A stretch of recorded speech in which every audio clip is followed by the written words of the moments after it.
The EU urges an early election in Ukraine as the prolonged pro-European rallies are still disrupting the government along with the country's crippled economy. The honeymoon is over. Australia's High Court overturns the country's first law allowing same-sex marriages. In less than a week, we've been married and we've been unmarried. Meanwhile, India's reinstated its ban on same-sex relationships, while people in Croatia recently outlawed it for good.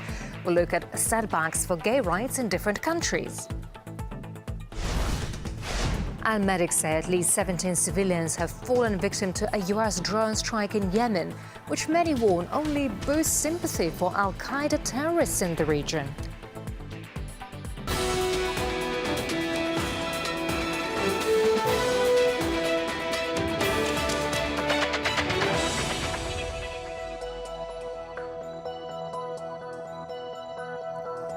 This is RT International coming to you live from Moscow. Hello and a very warm welcome to the program.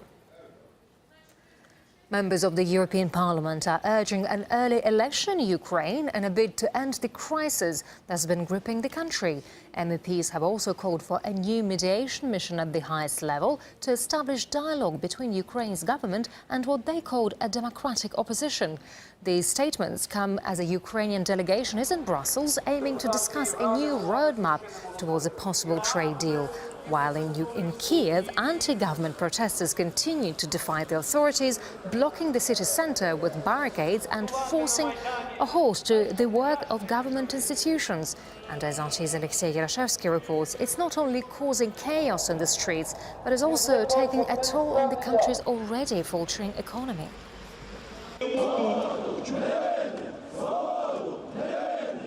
Kiev's protests have entered its fourth week with no sign it will die down. The recent attempt by police to clear the streets proved fruitless and have only hardened the people's resolve. It took the protesters only several hours to rebuild the barricades which the police had taken down in a matter of minutes. And now they're even bigger than before. The blockade has existed for almost 2 weeks now, and not only it creates something of a traffic nightmare for the locals, but also, as the government claims, it cripples the country's economy. Because of governmental buildings being under siege, Ukraine's prime minister says the country is still without a set budget for next year. We're drafting the budget for next year, and the parliament should have an opportunity to work on it. The protests are disrupting many social projects like road construction and metro expansion, which Kiev badly needs. The economic impact is being felt far from the rallies in the capital. At one of the country's leading winemaking factories, 1,000 kilometers away from the scenes playing out in Kiev, times are tough. What's going on in Kiev is complete chaos, and it's causing serious economic damage to state enterprises like our vineyard.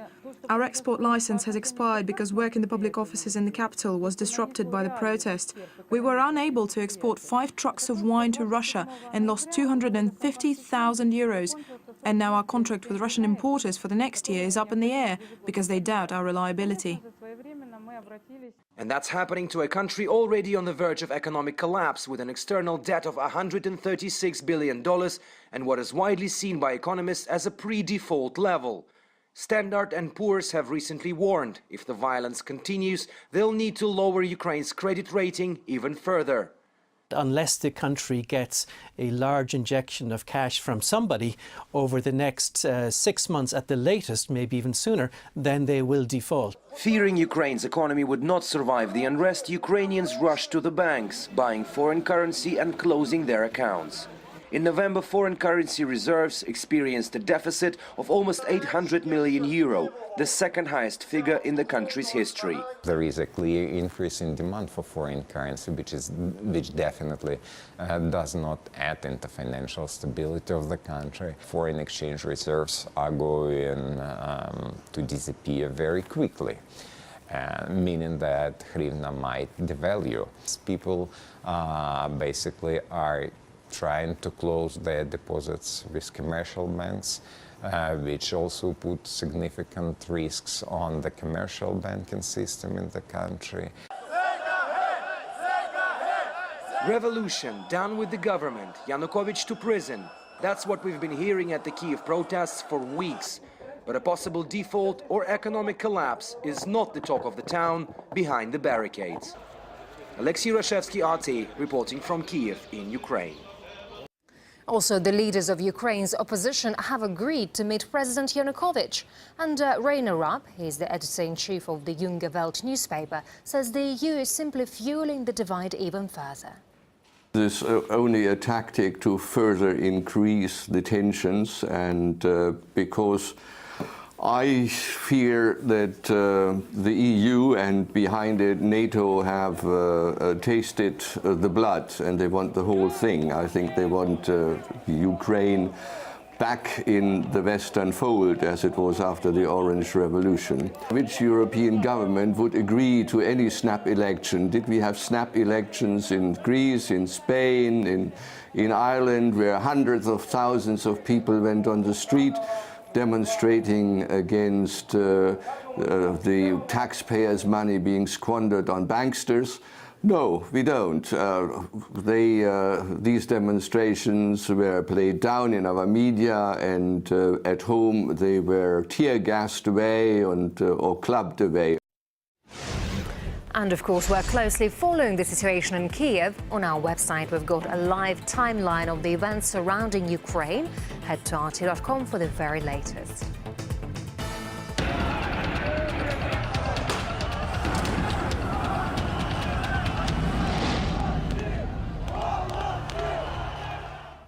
The High Court in Australia have overturned the country's first law allowing same-sex couples to marry. That's just less than a week after it came into force. Earlier this month, India upheld its colonial-era legislation criminalizing homosexuality, while Croatians overwhelmingly voted against same-sex marriage in a national referendum. RT's Gaina Chichikan looks now into why some countries refuse to give the rainbow a green light. Most Western countries already recognize in some form the right of gay couples to get married and adopt children. But in other parts of the world, there is the opposite trend. In less than a week, we've been married and we've been unmarried. In Australia, just days after the nation's capital allowed same-sex couples to get married, the High Court there struck down that decision, saying regional authorities had no right to decide the matter. To live in a relationship of love and trust together. 27 Australian couples then saw their marriage annulled within days. Australia's High Court ruled that gay marriage was illegal because the Marriage Act only recognizes marriage between a man and a woman, and only the Parliament can change the legislation. The most recent attempt to change the law in the Australian Parliament failed last year. Polls in the country show support for gay marriage stands at 53%. And I find it absolutely amazing that at a time in our history when we're jumping through hoops to try to make sure that every tree on the planet has its natural environment so it can flourish, that we would be challenging the definition of marriage, which creates exactly that environment for a child, requiring that it's between a man and a woman. In India, the Supreme Court has just made gay sex illegal again. Since the 19th century, India has had a 10-year sentence on the statute books for, quote, carnal intercourse against the order of nature. 4 years ago, a lower court found it unconstitutional. The Supreme Court just brought the law back into force by making a similar argument as the Australian judges. Only the nation's parliament has the right to change it. But with the overwhelming majority of Indians against same-sex marriage, and with a conservative nationalist group leading in the upcoming elections, any legislative change in the next few years is highly unlikely. But we have our own religious and cultural ethos, and all the communities of this country feel that our religions treat it as an offense, and it should remain so. Eastern Europe has seen something similar. This December, Croatians voted in a referendum to outlaw same-sex marriage. 2/3 of the mostly Catholic population there approved changes in the constitution. In the tug-of-war between those who are and those who are not allowed to say I do, the conservative view on marriage seems, at least at the moment, to be prevailing in many parts of the world. Ganesh Shakan, RT. And this May, Paris saw thousands of protesters pour onto its streets, angered at their government's decision to legalize gay marriage. And we spoke about this earlier to Robert Harness, Strasbourg-based investigative journalist. He thinks the French authorities are just afraid to put the issue to a nationwide referendum. There is a increasing skepticism about it, because in the enthusiasm for human rights of every kind, same-sex marriage achieved a substantial majority in the opinion of much of Western society. But there is perhaps a tendency now to look at it more carefully and start asking questions like, well, what happens about children? What happens about adoption? Choice of the French people would have been a civil union. The opinion polls are quite clear that the majority of people, that's the solution they wanted. But the government didn't want that. They didn't want it for political reasons, because they wanted a nod in the direction of their left-wing supporters who are very much in favour of same-sex marriage. It would be wise when you make a major change in society to do this. But the reason they don't do it is because they're afraid that if you have a referendum, this is certainly the case in France, if you have a referendum on this, well, then you're going to have a referendum on a host of other issues, and governments will find their hands tied. And very often they don't get the answers they want when they go to a referendum, because it focuses attention on the problem in question, and people actually start to think about it rather than gaily answering public opinion polls without giving it much thought. This is RT International, and coming up in the program, Mexico opens the floodgates. 75 years of oil and gas nationalization are coming to an end, with Western companies lining up to swoop in and reap the benefits. All the details in a few minutes. It was supposed to celebrate a new beginning, but in a matter of seconds turned into a disaster. According to medical sources, at least 17 members of a wedding procession were killed by what officials claimed was a US drone strike. They say the missiles were fired at the group, which had been mistaken for an Al-Qaeda convoy. Many others were also injured in the attack. Washington uses drones as a key tool to wipe out Al-Qaeda terrorists in the region, but they do not comment on individual strikes. Anti-war activist Medea Benjamin says incidents like this only play into militants' hands. Every time there's a drone strike, that's the best recruiting tool for Al-Qaeda. And killing people in a wedding party, I am sure that this will lead to not tens, but probably 100 people joining Al-Qaeda. And this guarantees the cycle of violence will go on and perpetual war. The drone strikes actually are a support to Al-Qaeda. It doesn't get rid of Al-Qaeda.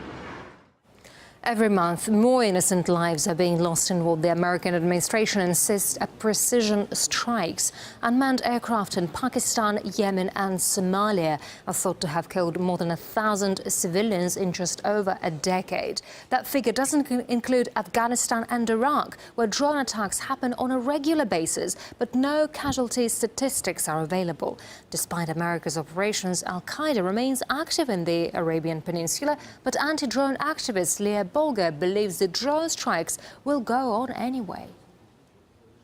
This is just another example in a long list of despicable, illegal, and immoral combat drone strikes on the part of the government of the United States. But it could be prevented. There's no reason for this to continue, and the world needs to rise up and point the finger at the United States for causing this unnecessary damage and death. You know, they say that they're very precise, they're surgical, and we see over and over and over again there are many examples of civilians, women, children, old people being killed by these drones. And even if the drones attack the people that the CIA intends to attack, until they've been proven to do something that's against the law, these are extrajudicial assassinations and are absolutely abhorrent and illegal. The passing of Nelson Mandela wasn't only about grief and tributes. As we'll tell you shortly, South Africa's immense immigrant population has plenty of reasons to worry about their future after the death of the anti-apartheid icon. Our correspondent investigates why they are on alert in just a few minutes.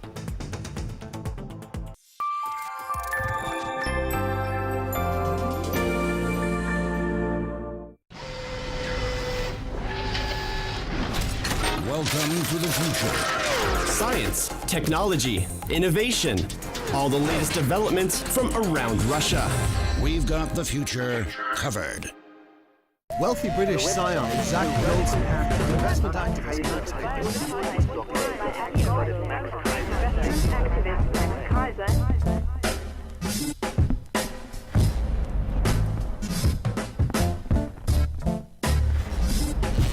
markets, finance, scandal. Find out what's really happening to the global economy with Max Kaiser. For a no-holds-barred look at the global financial headlines, tune in to Kaiser Report on RT. In his secret laboratory, Tim Kirby was able to build the world's most sophisticated robot, which unfortunately doesn't give a darn about anything. Tim's mission? To teach his creation why it should care about humans and world events. This is Why You Should Care. Watch only on RT.com.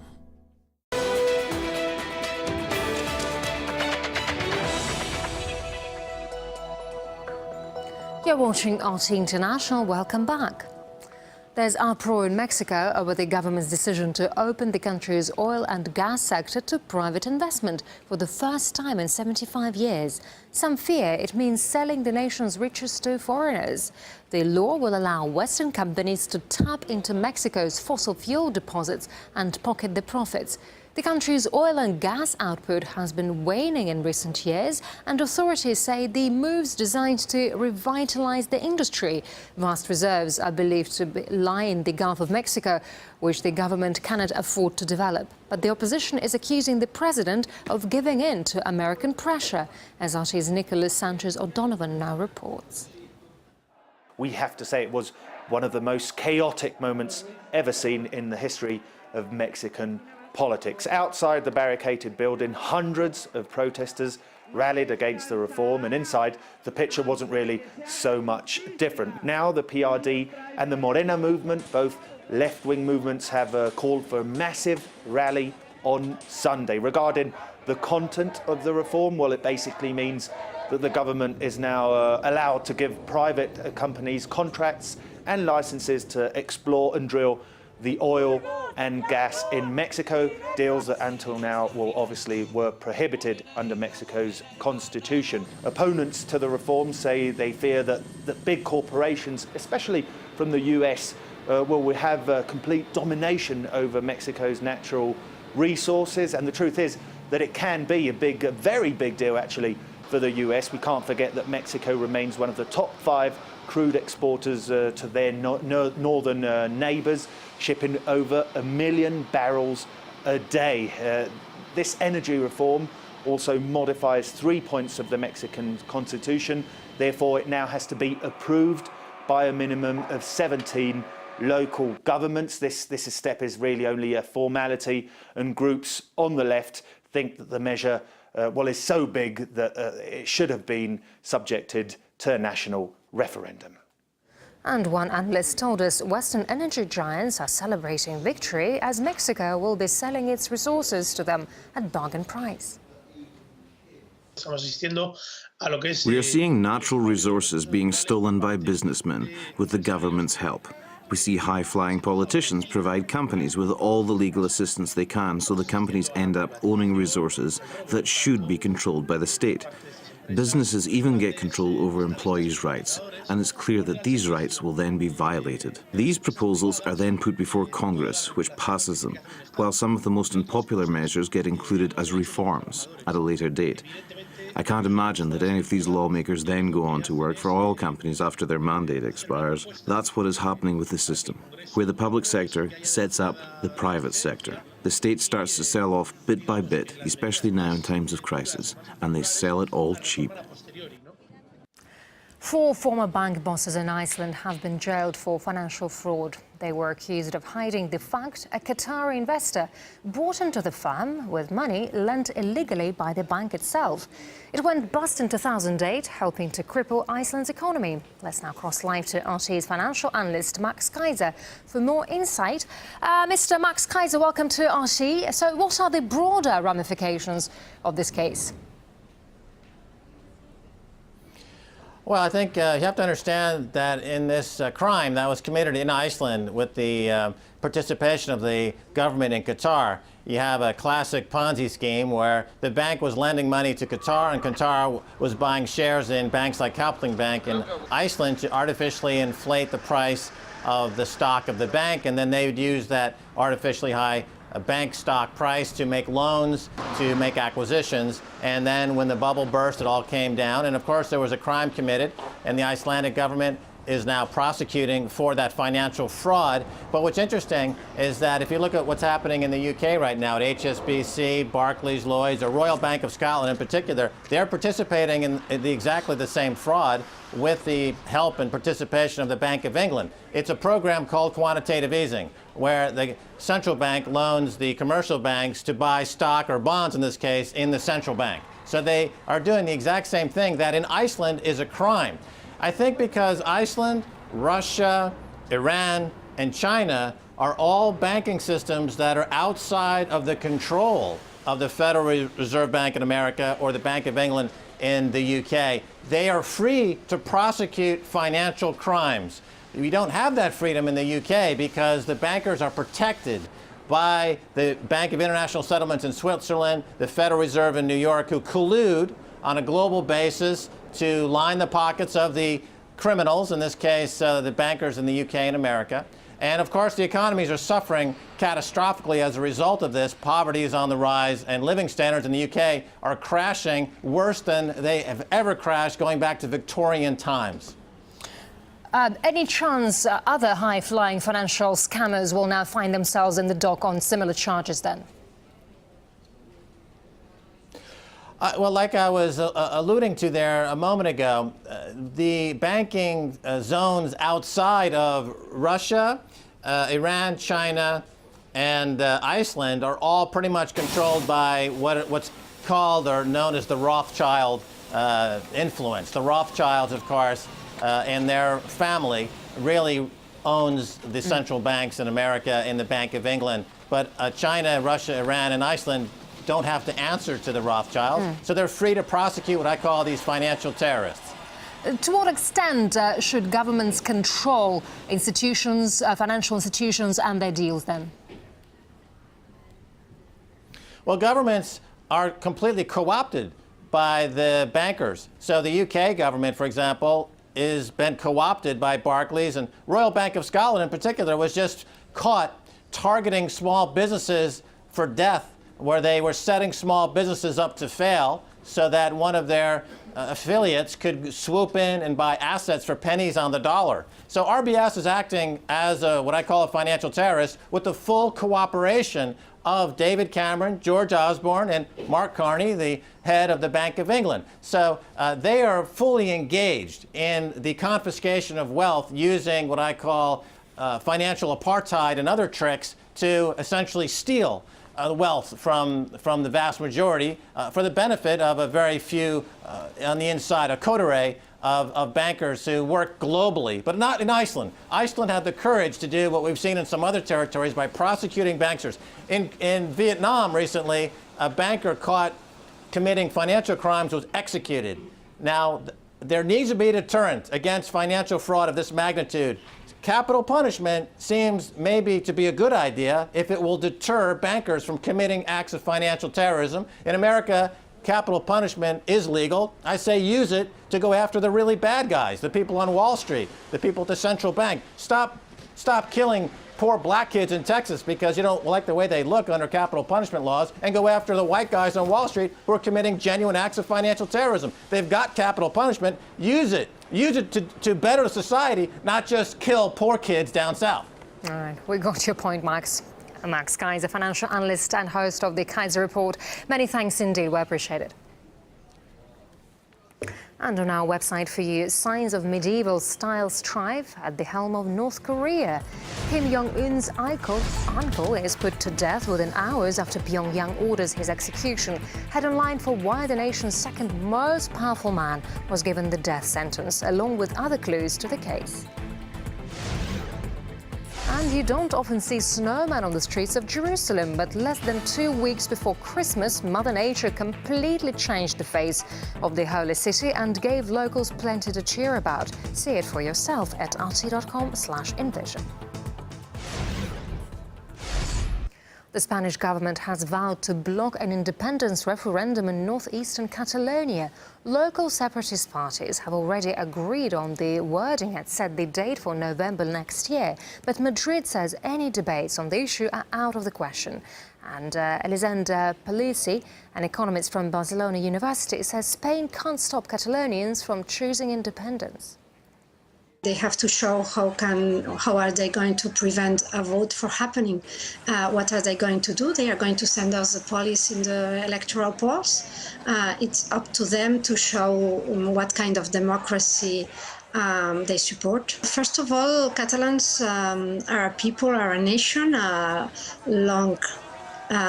very historical nation, and they have been convinced that the survival of their language, of their culture, the policies applied to their citizens are going to be better held by their own government. That's it. It's a matter of will to be governed by your own government.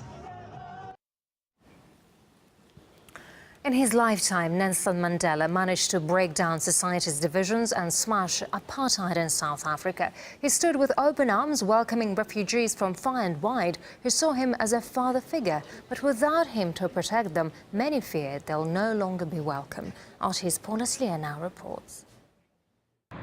Dolene sought refuge in South Africa from the Congo because of one man, Nelson Rolihlahla Mandela. Because he's the one who allowed refugees in South Africa, and yeah, that's why I came. But now he's gone, and Dolene's afraid she and other foreigners like her will be kicked out.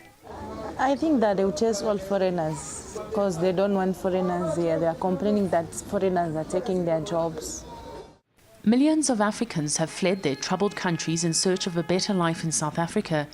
But more often than not, they've swapped one horror for another. With no money, work or prospects, a handful have made this place, a Methodist church in downtown Johannesburg, home. If you're a Greek, or if you're German, or if you're French, and you come into this country, you won't experience what's experienced here. One of the things apartheid did, for instance, was that it divorced us from the rest of Africa.